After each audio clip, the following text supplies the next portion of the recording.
मैं स्वीकार करती हूँ कि मैंने तुकोजी भाऊजी और यशवंत के साथ मिलकर इस डकैती को अंजाम तक पहुंचाया। लेकिन हमने ऐसा क्यों किया और किन हालातों में किया, क्या ये बात दरबार नहीं जानना चाहेगा? दादा साहब, अब बात घुमाई जा रही है। लूट लूट होती है, डकैती डकैती होती है, और शाही खजाने की डकैती घोर अपराध है। क्यों की, किस लिए की, उसका इस मुकदमे से कोई संबंध नहीं है दादा साहब। संबंध है मालेराव, सीधा सीधा संबंध है बाबा साहेब, क्योंकि हमने ये डकैती स्वेच्छा से या किसी खुशी के लिए नहीं की है।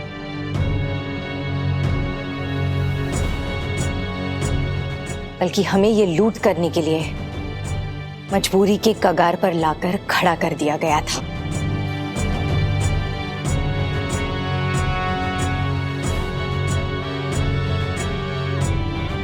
अगर लूट करने वाले को सजा मिलेगी तो उसे इस लूट के लिए प्रेरित करने वाले को, उकसाने वाले को, यहां तक कि विवश करने वाले को भी सजा जरूर मिलनी चाहिए बाबा साहेब।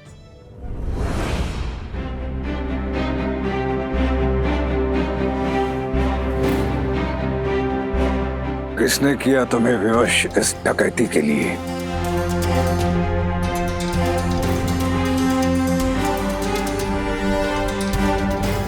वही जिसके हाथ में उस वक्त धनराशि खर्च करने का अधिकार था।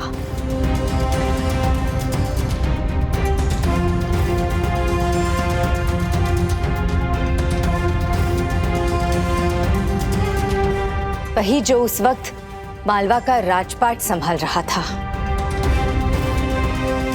जिसके हाथों पे आपने मालवा की प्रजा का भविष्य सौंप दिया था।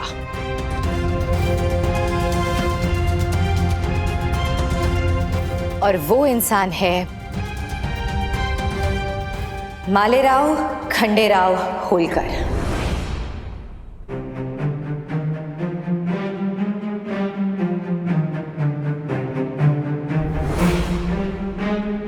हाँ बाबा साहेब, वो मालेराव है जिसने हमें ये डकैती करने के लिए प्रेरित किया, उकसाया और यहां तक कि विवश भी कर दिया।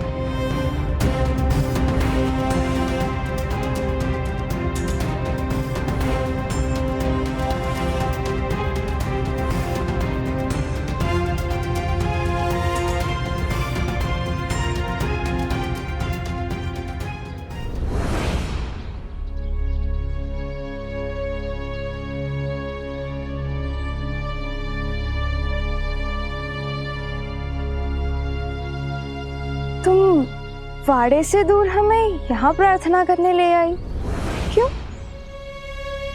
ये हमारी कुलदेवी है।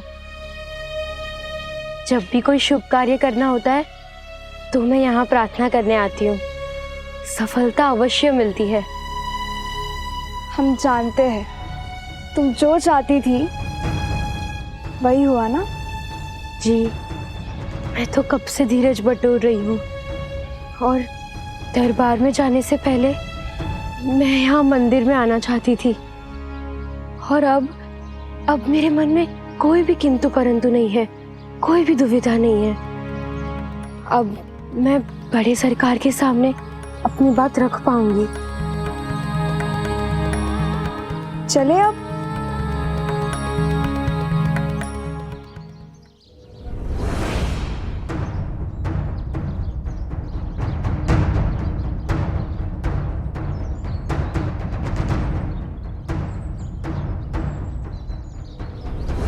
हाँ बाबा साहेब,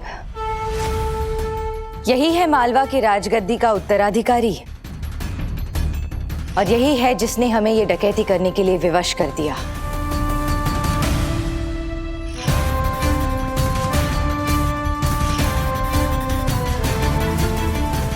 आई साहब,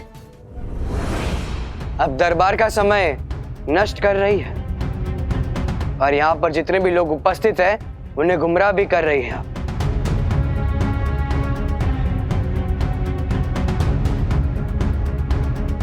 क्योंकि क्या है ना, अब इनका काला सच छिपाए भी नहीं छुप रहा है।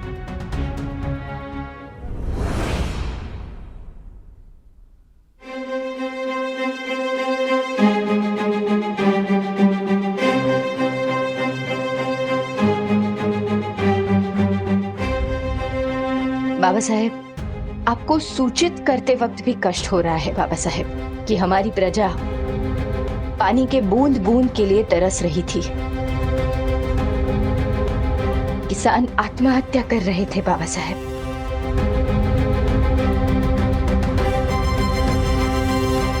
और ये सिर्फ इसलिए क्योंकि पानी था ही नहीं। और इसीलिए मैं जल परियोजना को अमल में लाना चाहती थी,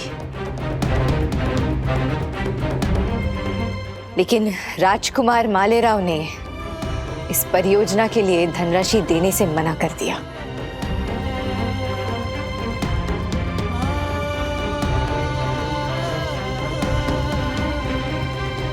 मैंने इससे विनती की, इसे समस्या अच्छी तरह से समझाई, लेकिन फिर भी मालेराव ने मेरी बात नहीं मानी। यहां तक कि मैं अपनी खुद की संपत्ति बेचकर ये परियोजना शुरू करना चाहती थी, लेकिन मालेराव ने बेचने पर भी रोक लगा दी।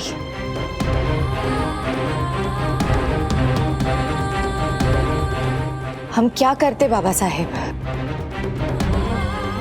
हम लोगों को कौड़ी कौड़ी के लिए मोहताज कर दिया।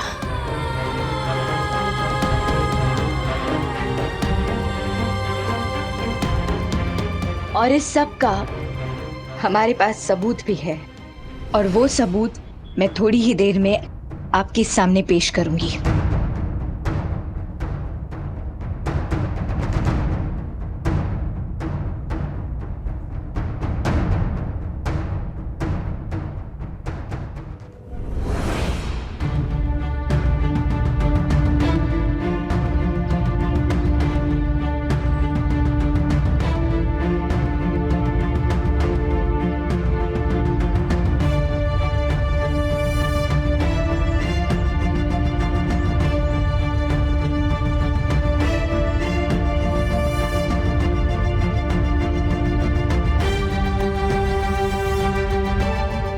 तुम डरो मत, सब ठीक हो जाएगा।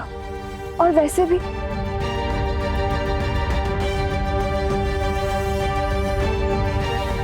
हमारे सिपाही कहाँ गए? यही तो थे अभी।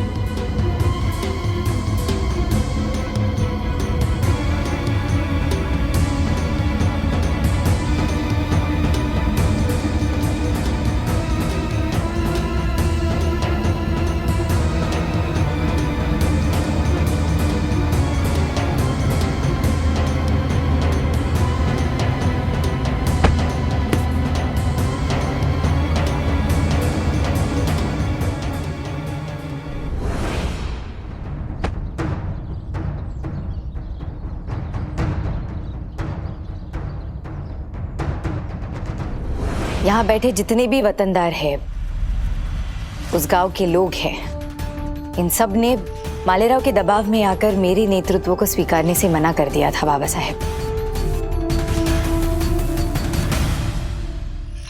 अब आप ही बताइए,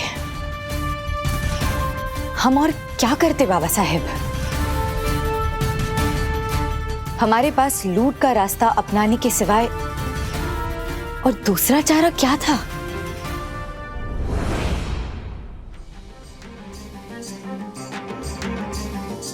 मालेराव ये एक राजकुमार है, भाग्यशाली है ये। इसके एक इशारे पर सैकड़ों पानी के हंडे खाली किए जाते हैं, इसलिए इसे पानी की कीमत क्या पता।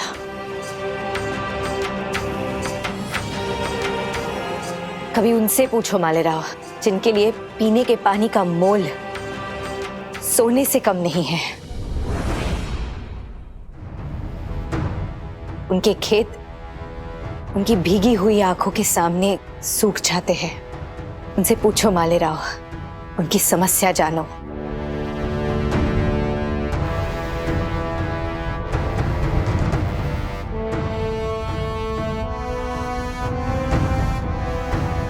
वजह जो भी हो, लेकिन आई साहब आपकी कोई दलील इस सत्य को नकार नहीं सकती कि आपने शाही खजाने की डकैती की है।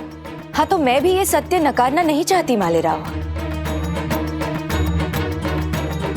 आज तक मैंने इस बात को स्वीकार नहीं किया, क्योंकि धनराशि सही जगह पर और सही काम के लिए इस्तेमाल हो रही थी। अब वो प्रक्रिया पूरी हुई है। अब मैं सजा भुगतने के लिए तैयार हूं।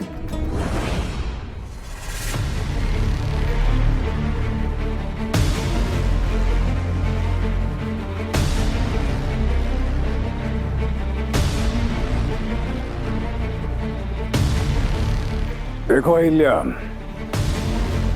तुमने जो किया वो जनहित में किया, लेकिन फिर भी वो एक अपराध था।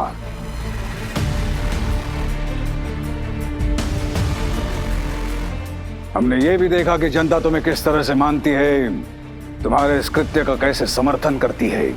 लेकिन जनता के मानने और उनके समर्थन करने के बावजूद शाही खजाने को लूटना एक दंडनीय अपराध है।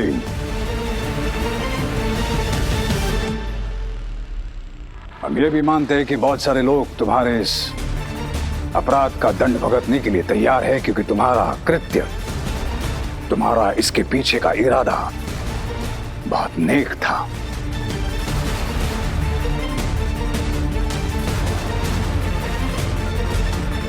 और जैसे कि हमने कहा कि हम तुम्हें सजा नहीं दे सकते, पर सवाल तो ऐसे का वैसा ही है अहिल्या।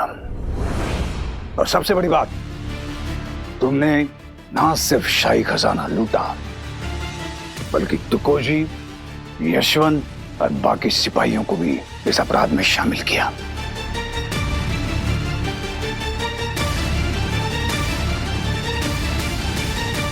बचपन से हम बच्चों को यही सिखाते हैं कि चोरी करना गलत है, पाप है, झूठ बोलना पाप है। तुम्हारे जैसे लोग भी वही करेंगे तो क्या सचमुच हम एक सभ्य और आदर्श समाज लोगों के सामने, इतिहास के सामने रख पाएंगे?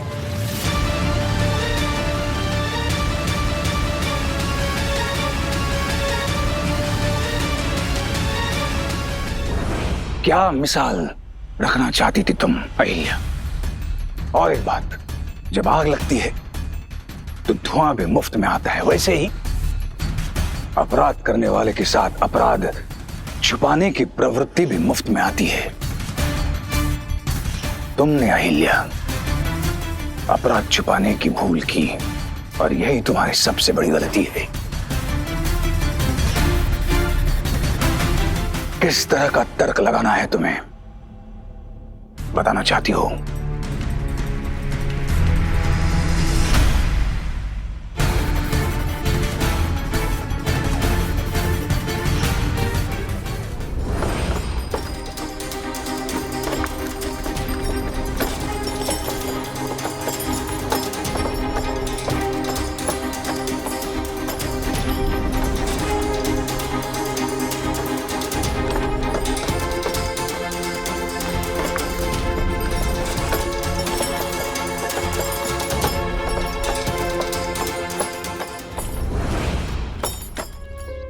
बाबा साहेब, मैंने अपराध किया है, लेकिन इसके अलावा मेरे पास और दूसरा रास्ता नहीं था। उसी तरह जैसे अपराध करने के बाद सजा भुगतने के अलावा दूसरा रास्ता नहीं होता। मैं इस भरे दरबार में पहले भी कह चुकी हूं और अभी फिर से कहती हूं, अपने ऊपर लगे हुए सभी आरोप मैं स्वीकार करती हूं और ये दरबार मुझे जो भी सजा देना चाहेगा वो सजा भी मुझे मंजूर है।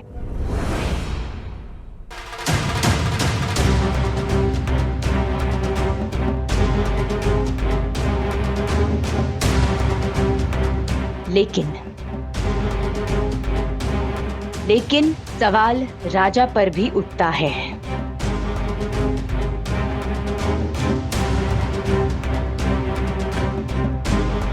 जब वो जनहित में काम नहीं करता।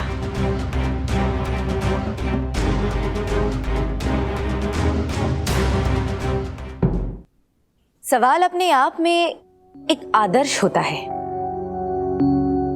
हम लोग आज किसी सवाल से मुंह मोड़ देंगे तो कल हम खुद एक बिना जवाब का सवाल बन जाएंगे। जो सवालों के जवाब नहीं ढूंढते उन्हें कुछ हासिल नहीं होता। जो सवालों के जवाब नहीं देते वो इतिहास के पन्नों में कायर कहलाते हैं।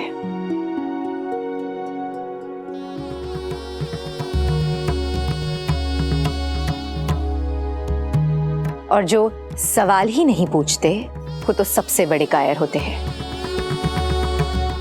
बाबा साहेब, मैं अपने आप को कायर नहीं कहलाना चाहती। ये दरबार निर्णय सुनाने से पहले मैं मालेराव को कुछ सवाल पूछने की अनुमति चाहती हूँ।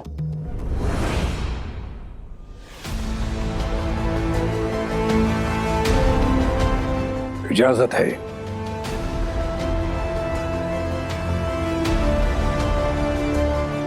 लेकिन दादा साहब क्या हुआ मालेराव? अहिल्या ने तुम्हारे हर सवाल का जवाब दिया। अब तुम्हारा दायित्व है कि पूछे गए सवाल का जवाब दो और खुद को कायर कहलाने से बचाओ।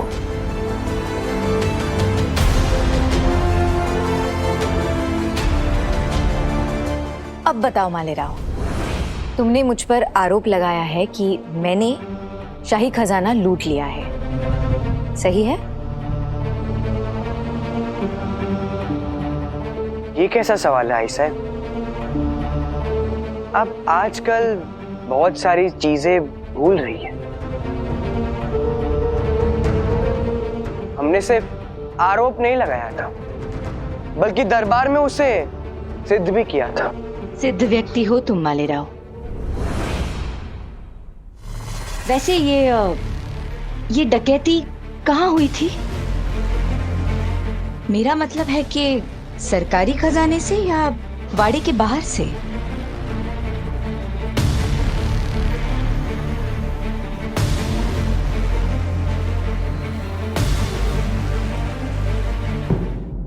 दादा साहब, ये सवाल भी बेमतलब है दादा साहब। समय की बर्बादी।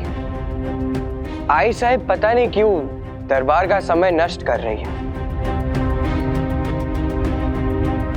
और दरबार में जितने भी लोग उपस्थित हैं उन्हें गुमराह कर रही है। और वैसे भी हम सबको पता है कि ये लूट कहाँ हुई थी, कैसे हुई थी। सब जानते हैं कि आप ही के कुछ व्यक्तियों ने बीच जंगल में डाकुओं के वेश में जाकर ये शाही खजाने को लूटा है। धन्यवाद मालेराव, बेमन से ही सही, लेकिन तुमने सही जवाब दिया है।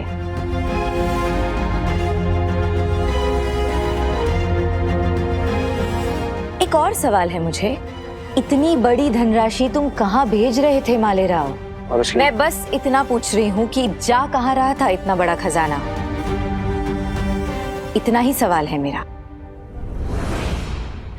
आप ही सोचिए बाबा साहेब, 2 बैलगाड़ियां भर के स्वर्ण मुद्राएं ले जा रहे थे। आप इससे पूछे बाबा साहेब कि इतना बड़ा खजाना मालेराव आखिर भेज कहाँ रहा था?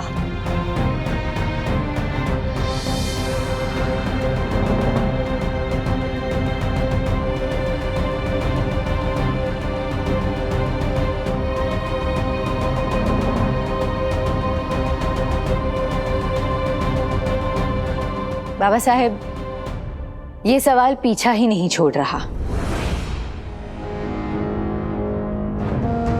क्योंकि इतनी बड़ी धनराशि वाड़े से निकलने से पहले दरबार की सहमति ली जाती है। उस मुद्दे पर सवाल उठाए जाते हैं, वाद विवाद होता है, विचार विमर्श होता है, सवाल जवाब होता है।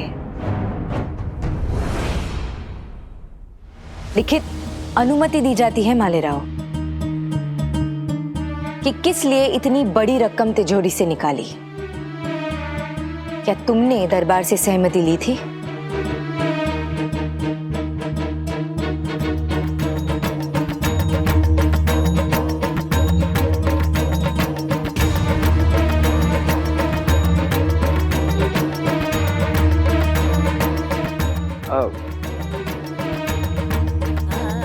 मैं पूछ रही हूँ, इतनी बड़ी धनराशि तुम कहाँ भेज रहे थे?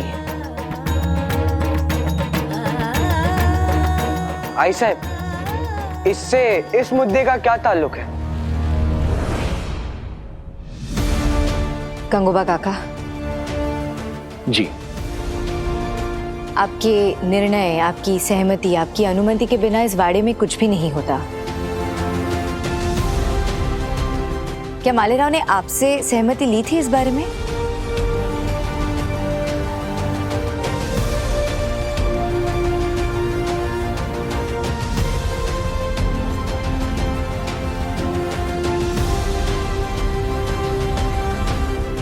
तो फिर आपने इस प्रस्ताव पर मुहर लगाई होगी।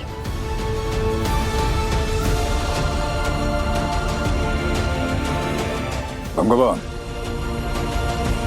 क्या आपकी स्वीकृति से ये सरकारी खजाना बाहर गया था? जी नहीं सरकार।